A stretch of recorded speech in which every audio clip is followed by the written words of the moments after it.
कानपुर में एक आर्किटेक्ट उत्कर्ष सिन्हा ने शीशामऊ थाना अंतर्गत गांधीनगर पी रोड निवासी राकेश कुमार पर गंभीर आरोप लगाते हुए उत्कर्ष सिन्हा का आरोप है कि राकेश कुमार ने मकान बेचने के नाम पर उनसे 35 लाख रुपए लिए, लेकिन मकान उन्हें न देकर किसी अन्य व्यक्ति को बिल्डर एग्रीमेंट पर बेच दिया।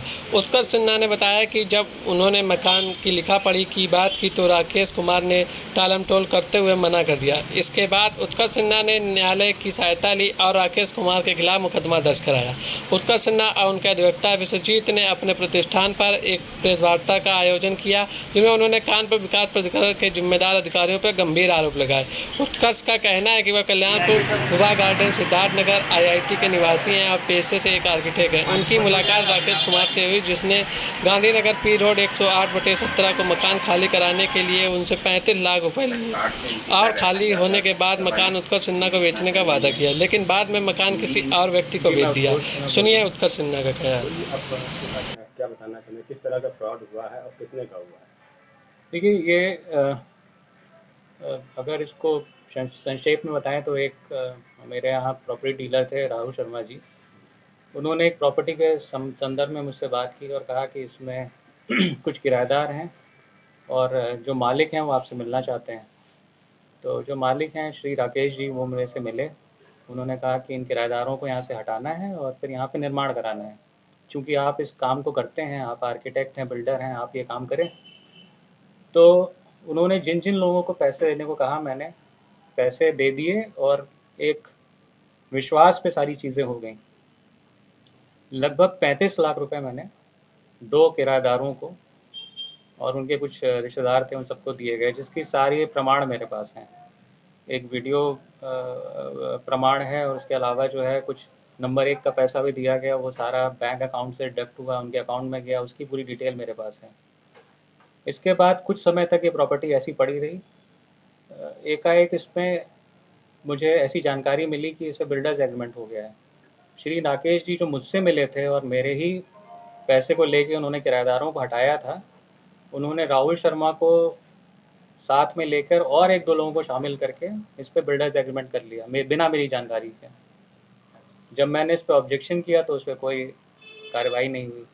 आपने कहीं शिकायत वगैरह की है? जी बिल्कुल। कहाँ की है? इसके लिए मैंने फिर सिविल एक सूट दाखिल किया, उसमें भी कार्रवाई चल रही है। उसके आगे फिर मैंने एक FIR भी करवाई है इसके संबंधित। लेकिन अजीब तो ये हुआ कि ये विवादित होने के बावजूद इसमें निर्माण चालू हो गया और करीब 1.5 से 2 महीने से इसमें निर्माण चल रहा है। मैंने सोचा कि भाई FIR या उसका कुछ असर पड़ेगा, मैं इसमें कुछ ना बोला। लेकिन जब चीज़ें बढ़ती चली गई तो फिर पिछले हफ्ते, मतलब 7 से 8 दिन पहले, मैंने KDA में भी इसकी शिकायत की, लेकिन उस पर कोई कार्रवाई नहीं हुई। 7 दिन बीत चुके हैं, ना KDA वाला कोई आया है, ना कोई नोटिस पहुंची है, ना कोई एक्शन इस पर लिया जा रहा है।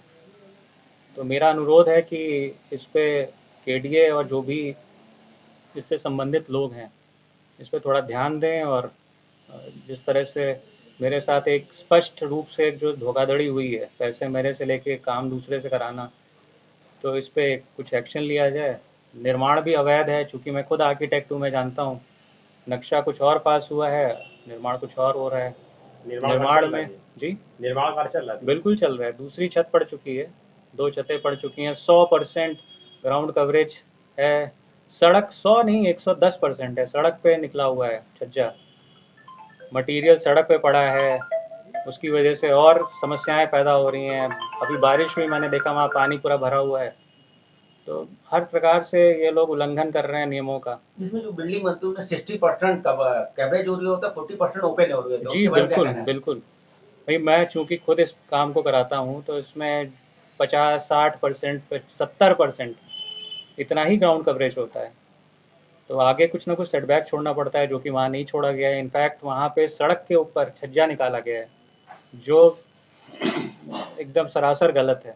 लास्ट में उसमें भी KDA के जिम्मेदार अधिकारियों से क्या कहना चाहते हैं, क्या बताना चाहते हैं? KDA के जिम्मेदार अधिकारियों से कहना चाहता हूँ कि इस तरह के अवैध निर्माण जिसके लिए आप लोग हर जगह तैयार रहते हैं सील करने के लिए या कुछ एक्शन लेने के लिए या नोटिस देने के लिए, यहाँ कौन सी ऐसी बात है कि 1 हफ्ता बीत चुका है और कोई भी अधिकारी यहाँ पे पहुँच नहीं पा रहा है या उसको जानकारी नहीं मिल पा रही है। जबकि लिखित में मुख्यमंत्री जी के पोर्टल पे हम लोगों ने शिकायत की है, केडीए को बताते हुए, और केडीए में स्वयं एप्लीकेशंस नहीं है, उसके बावजूद कोई एक्शन नहीं है। 7 दिन हो चुके हैं, इसी वजह से मुझे आप लोगों को यहाँ पे बुलाना पड़ा। मुख्यमंत्री से क्या अपील करना चाहते हैं? मुख्यमंत्री जी से तो मैं 2 चीज़ों में अपील करना चाहता हूँ। एक तो इस तरह के जो फ्रॉड हो रहे हैं खुलेआम, उनको देखें, और जो हम लोग इसमें परेशान होते हैं उसमें कुछ एक्शन फास्ट हों, और केडीए को सबसे पहले तो वो गाइड करें कि इस तरह के निर्माणों को, वो अवैध निर्माणों को रोकें।